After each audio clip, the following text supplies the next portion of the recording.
Hello, this is Cho of the Shiny Colors Discord. Today we're going to take a quick look at Landing Point, the fourth game mode of Shiny Colors.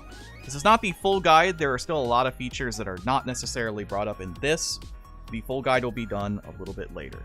We're going to be taking a look at what your supports do in Landing Point, the overall gameplay loop, as well as the finale of it, the big performance, and what you probably want to know in order to succeed.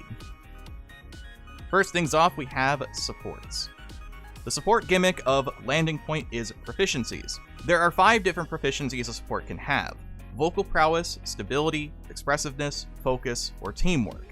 Easier recognized as vocal, dance, visual, mental, and SP.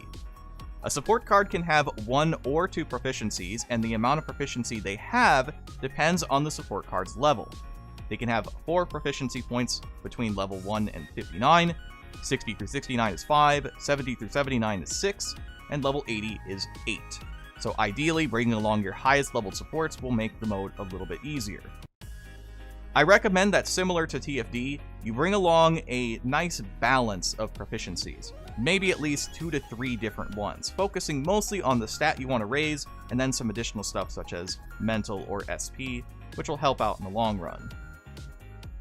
Once you've decided on your supports, I recommend, of course, the notebook, as always, to help with understanding communes and knowing what stats to get, as well as morning communes and promises, as those are always useful.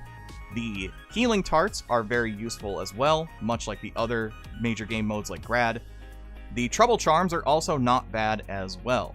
They are very much appreciated in the same way that you would appreciate the healing tart. And depending on your playstyle, you may want the 283 t-shirt, but that's for a slightly more risky playstyle that focuses on something that you might not already know about the mode. Once you're in, the first thing you're going to be doing is selecting a song. The big gimmick of Landing Point is that each season you're going to be leveling up a song using those proficiencies you picked up. Every song has their own different benefit towards specific stats. Furthermore, they also have special milestones that are earned when the song reaches a specific level. These coincide usually with one stat, sometimes they're focused around all stats. So make sure to select songs that make the most sense for the team you're trying to build. If a song has a bunch of vocal milestones, that's probably good for your vocal team for sure. On top of that, I will also recommend that for your first song of the season, I recommend taking an anthem song. A big reason for this is because anthem songs like Spread the Wings or Resonance Plus are a little bit easier than unit songs. Every unit that is available in Landing Point has 2 unit songs available, and there are 3 anthem songs. Once you have selected your song, you will be asked to select a support. Keep in mind that you cannot pick a support that you're already using somewhere else. If you are using, say, a Mamimi support, you are not allowed to select a different Mamimi support for the song you are going to choose.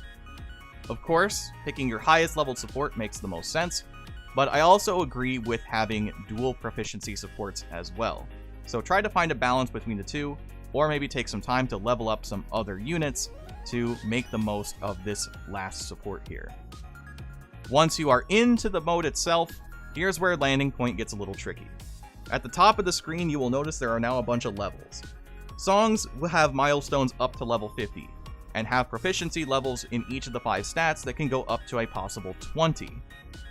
The higher level these proficiencies are, the better effects you'll feel at the end of Season 4. Every room has their own bias towards specific proficiencies as well. The vocal lesson will provide more vocal proficiency, the dance lesson more dance, visual more visual, while the work sites focus a little more on mental and SP.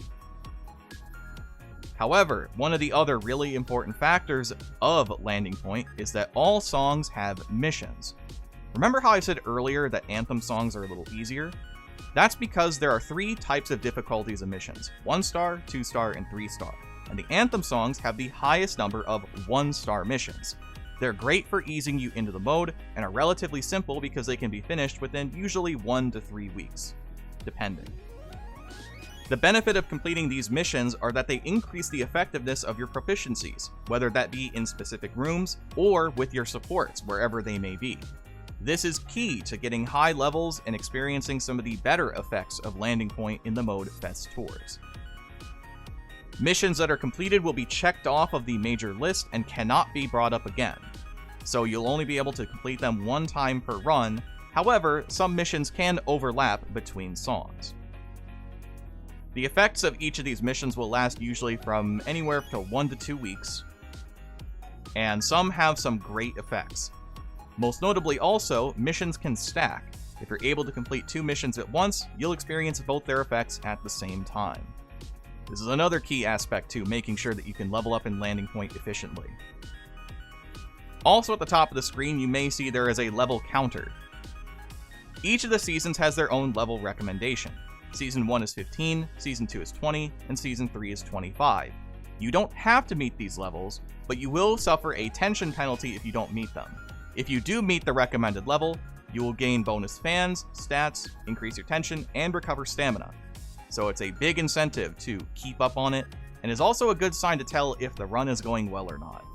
When you level up your songs, you will also reach those milestones as mentioned earlier, which will apply immediate buffs to your character. This can include increasing your stats, increasing your stat caps to earn more stats. You may increase your tension, you may even increase your memory level because of it as well.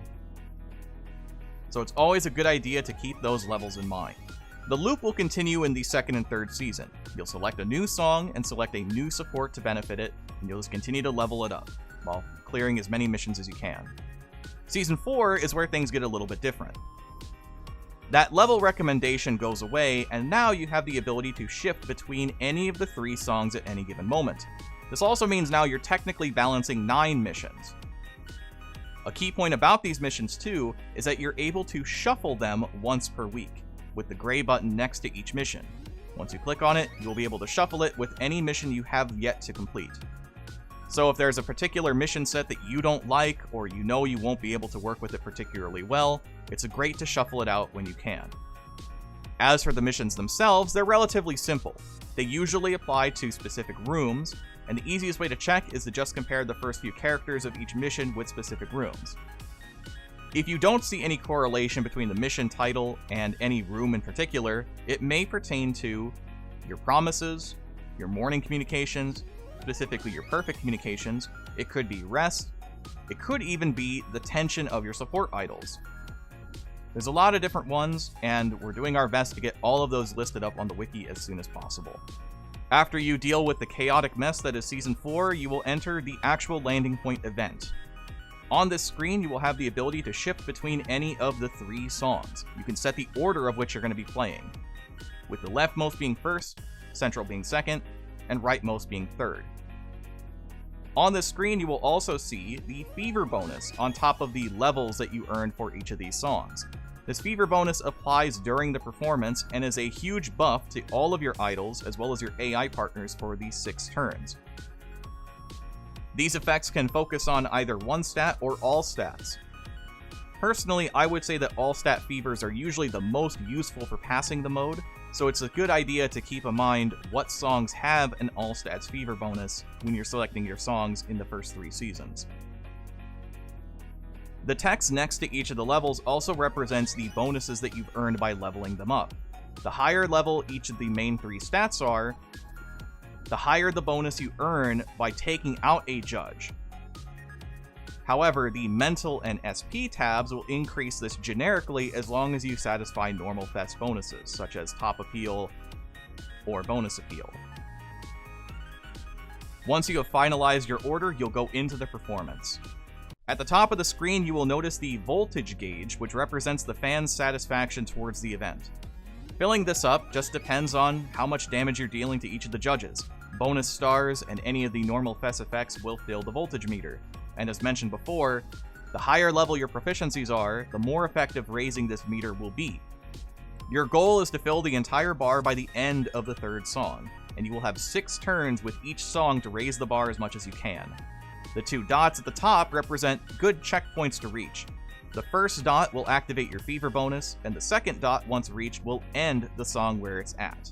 It's a good idea to try to do as much damage as you can to all the judges, and overflow the bar past the second dot if possible, as it will carry over to the next song, making that song a little bit easier to reach that first checkpoint again.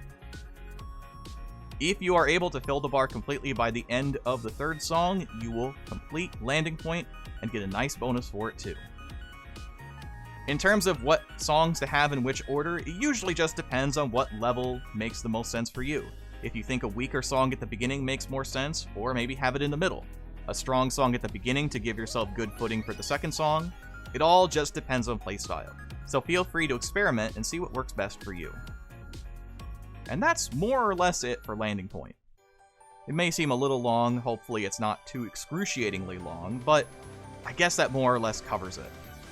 If you have any other questions, feel free to leave a comment below, and otherwise share the video around for anybody that's still struggling with the mode. Till the next video, I've been Cho, thanks for watching, have a wonderful rest of your day.